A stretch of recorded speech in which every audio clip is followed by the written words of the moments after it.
ಪ್ರೇರಣೆಯಾದ ಹಾಗೆ ಮೂಕ ವಿಗ್ರಹಗಳ ಬಳಿಗೆ ಹೋಗುತ್ತಿದ್ದೀರೆಂದು ಬಲ್ಲಿರಿ. ನಿಮಗೆ ಏನಿತ್ತು, ಅಜ್ಞಾನಿಗಳಾಗಿದ್ರಿ. ಅದ್ರ ಬಗ್ಗೆ ದೇವರ ಆತ್ಮದ ಬಗ್ಗೆ ನೀವು ಅಜ್ಞಾನಿಯಾಗಿದ್ರಿ. ಮೂಕ ದೇವಗಳಿಗೆ ಅಂತ ನೋಡುವಂತೆ ಇದ್ದಿದ್ರಿ. ಆದರೆ ದೇವರ ಪ್ರಸನ್ನತೆ, ಪವಿತ್ರಾತ್ಮನ ಬರಿಗೆ ಬರುವಾಗ ನಿಮಗೆ ಯಾವ ರೀತಿಯಾಗಿ ಜ್ಞಾನವನ್ನು ಉದಯಿಸ್ತಾನೆ, ದೇವರು ಎಷ್ಟು ವರಗಳಿಂದ ಉದಯಿಸ್ತಾನೆ ಎಂಬುದು ಮುಂದೆ ಓದಲ್ಪಡ್ರಿ. ಹೇಳ್ರಿ ಅಮ್ಮ. ಹೀಗಿರುವುದರಿಂದ ನಾನು ನಿಮಗೆ ತಿಳಿಸುವುದನ್ನು ಕೇಳಿರಿ.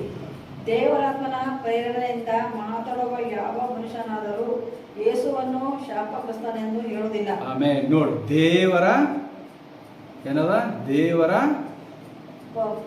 ಪ್ರೇರಣೆಯಂತೆ. ಯಾವ ಪ್ರೇರಣೆ? ನಿನ್ನ ಹತ್ರ ದೇವರಿಗೆ ಎಲ್ಲಿವರೆಗೆ ಅಂಗೀಕರಿಸಲಿ, ಸರ್ವಶಕ್ತನಾದ ದೇವರು ನನ್ನ ರಕ್ಷಕ, ನನ್ನ ಪಾಪಗಳು ತೊಳೆಯುತ್ತಾನೆ, ನನ್ನ ಪಾಪ ದ್ರೋಹಗಳು ಬಿಡಿಸಿದಾಗ ಮಾತ್ರ ನೀನು ದೇವರಿಗೆ ಏನೆಲ್ಲಲಿ ದೋಷವಂತ ಹೇಳಲಿ, ಆತನಿಗೆ ಬೈಯುವಂತನಾಗಲಿ. ಯಾಕಂದ್ರೆ ನಿನ್ನ ಆತ್ಮದಲ್ಲಿ ಆ ಬೆಂಕಿ ಉರಿಯಲ್ಪಡುತ್ತದೆ. ಪವಿತ್ರ ಆತ್ಮನ ಬೆಂಕಿ ಉರಿದಾಗ ನೀನು ಏನೇನು ಕಾರ್ಯಗಳು ಮಾಡುವಂತನಾಗಿ. ಮುಂದೆ ಹೋದ್ರಿ ಪ್ರೇರಣೆಯಿಂದಲೇ ಹೊರತು ಯಾವ ಮನುಷ್ಯನಾದರೂ ಯೇಸುವನ್ನು ಕರ್ತನೆಂದು ಹೇಳಿದ್ದಾರೆ. ನೋಡಿ, ಎಲ್ಲಿವರೆಗೆ ನಿಮ್ಗೆ ಪವಿತ್ರಾತ್ಮ ಭರಿತರಾಗಿರಲ್ಲ, ನೀವು ಯೇಸುವನ್ನು ಕರ್ತನೆಂದು ಆರಿಸಿಕೊಳ್ಳುವಲ್ಲ.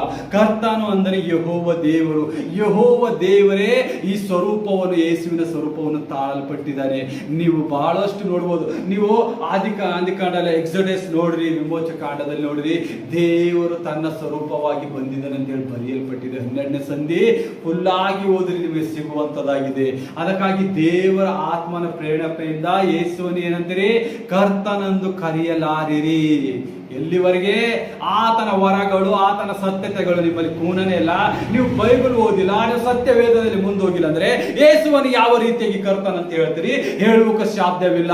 ನೀವು ಪಾಸ್ಟರ್ ಆಗಿರ್ಬೋದು, ದೊಡ್ಡ ದೊಡ್ಡ ಪಾಸ್ಟರ್ ಆಗಿರ್ಬೋದು, ಆದರೆ ನೀವು ಅನ್ಯ ಭಾಷೆಗೆ ಇದು ಒಂದು ವರವಿಲ್ಲ, ಇದು ಸೈತಾನನು ಮಾತಾಡುವುದು ಅಂತ ಹೇಳಿದಾಗ ದೇವರು ನಿಮ್ಮನ್ನು ನೋಡುವಂತನಾಗಿದ್ದಾನೆ. ನಿನ್ನ ಜ್ಞಾನ ಎಲ್ಲಿ, ನಿನ್ನ ವಿವೇಕವೆಲ್ಲಿ? ನಿನ್ನ ಬುದ್ಧಿಯಿಂದ ಆಲೋಚನೆ ಮಾಡಿದ್ರೆ ನಿನಗೆ ನರಕದ ಗತಿಗೊಳ್ಳುವಂತ ದೇವರಾಗಿದ್ದಾನೆ. ಆತನು ಬರೆದಿದ್ದ ಒಂದೊಂದು ಮಾತುಗಳು ನಿಜವಾಗಿ ಕಾಣಲ್ಪಡುವಂತದಿದೆ.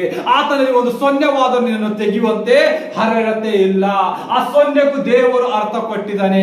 ಅದರಲ್ಲಿ ನೀನು ಯಾವ ಬಾಯಿ ಕಟ್ಕೊಂಡು ನೀನು ಹೇಳ್ತೀನಿ ಅನ್ಯ ಭಾಷೆದ ವರವಿಲ್ಲ, ಈ ಅನ್ಯ ಭಾಷೆ ದೇವುಗಳು ಮಾತಾಡುವಂತ ನೀನು ಯಾವ ಬಾಯಿಯಿಂದ ಹೇಳ್ತಿ? ನೀನು ಸತ್ಯವೇದ ಓದಿಲ್ಲ, ನೀನು ಮುದುಕನಾಗಿರ್ಬೋದು, ನೀನು ಯೌವನಸ್ಥನಾಗಿರ್ಬೋದು, ನೀ ಪ್ರಾಯದನಾಗಿರ್ಬೋದು, ಆದರೆ ದೇವರಿಗೆ ಆ ಮರ್ಯಾದೆ ಮಾಡಿದಾಗ ನಿನಗೆ ಶಿಕ್ಷೆ ವಿಧಿಸಲಾಗುತ್ತದೆ.